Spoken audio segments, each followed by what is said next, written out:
Good Erev Shabbos, everyone. Erev Shabbos, Parshas Vayikra.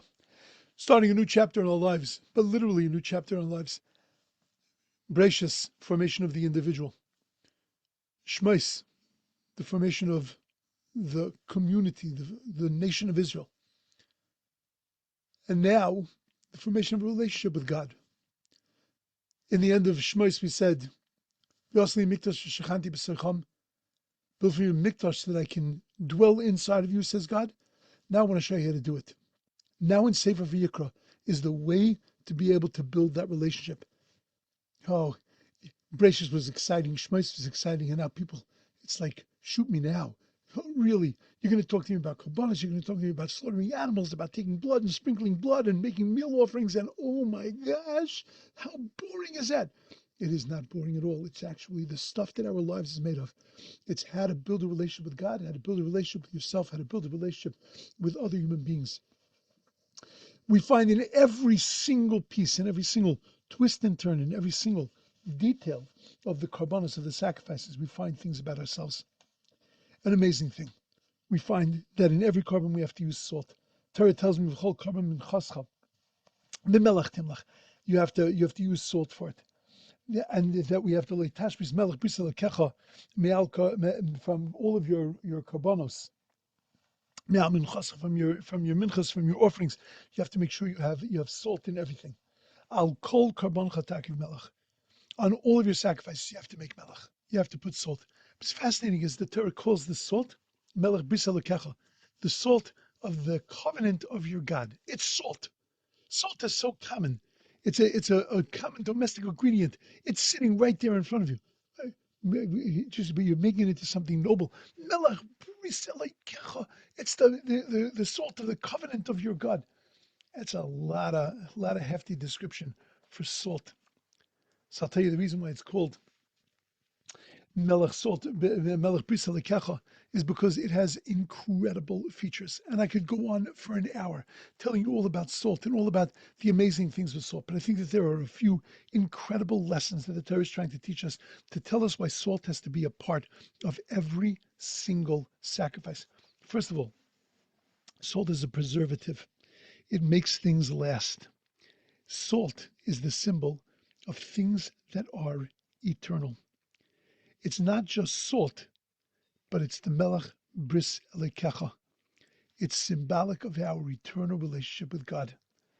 That's why when we use salt water at the Seder, we always call it, we say it represents the tears, but it doesn't just represent the tears, it represents the nitzchias, the everlastingness, the eternity of the Jewish people, the survival of the Am HaNetzach. That's what salt is. Salt preserves. But every single thing you do, make sure that it's got a future, that it's got something that is going to last. It's not just for now. That's one aspect of salt. I'll give you another aspect of salt. Salt is made from eish and mayim.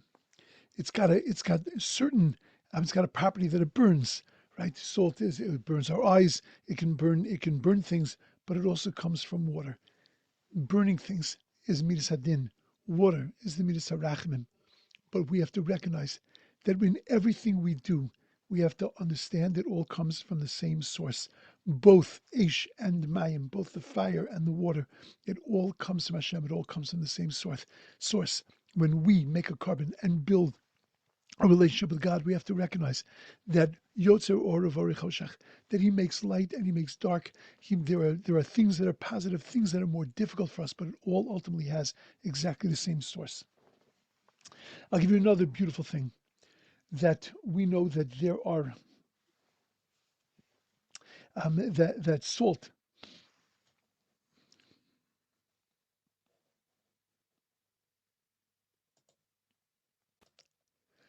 is something that you're allowed to add. We're also told in the Torah that you're not allowed to add soor and devash. You can't add leaven, and you can't add devash. You can't add honey. So you have to wonder, what's the difference? Why is it soor and devash you can't add, but melech you're allowed to add? Because soor and devash are things that are from the outside. When you want to enhance something, you can't mask it. You have to bring out the flavor. What salt does, When you put honey into something, when you put sour into something, it gives it a flavor from the outside and it changes it completely. All salt does is that it takes the flavor that's already there and it enhances it. It brings it out. Becoming close to HaKadosh Baruch Hu, if you want to become close to HaKadosh Baruch Hu, it has to be a natural expression of who we are. We can't change ourselves. We can't mask ourselves. We can't take foreign objects and make ourselves into something that we aren't. But we have to take who we are and bring out who we are and be genuine about who we are. And that's the way we build a relationship with Hashem. That's why we call Karban Khan, all of your sacrifices. You have to put in melach. You have to sacrifice melach. You have to take the salt. You have to bring out you in order to be able to find your perfect relationship with God. But I'll tell you the thing that I think is so amazing. We say that the truth is that salt is not a food on its own. All that salt does is that it's there for what it does for other things. And in salt, we recognize there is a selflessness in salt. It doesn't have its own identity. It's there in order to be able to work on other things and to work on other people. And that, in the end of the day, is what a Yid is. A Yid is somebody who is selfless.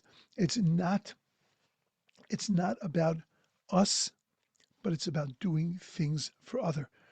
We have to be willing to be able to make ourselves selfless, to be able to be maktin ourselves, to make ourselves small. In fact, that's the way the whole parsha begins. Vayikra. God calls out to Moshe Rabbeinu. He calls out to him. If you look at the word Vayikra, the Aleph in Vayikra is spelled very small, and Aleph Zeira. There are many explanations of why this starts. Humility, all kinds of things. I'll tell you why this book of Vayikra starts with a small Aleph. Because the book of Vayikra is coming along to tell me this is how you build a relationship with God. You know what the first ingredient is to build a relationship with God? Aleph Zir. You got to make yourself small. Because when you make yourself small, that's when Vayikra you're able to hear God's calling to you. When you're the center of the world, your center of attention, your center of everything, you're not going to be able to hear God. Make yourself small. You'll hear Vayikra. You'll hear Him calling out to you. That's what a relationship with God and a relationship with others and a relationship with yourself is all based on. Be selfless. Be selfless. Don't be focused on yourself. Don't be worried about you. Be there for others. Be there for the world. Be there for HaKadosh Baruch Hu. And then you'll see amazing things you'll be able to accomplish. Have an awesome and incredible Shabbos. Have an amazing new beginning.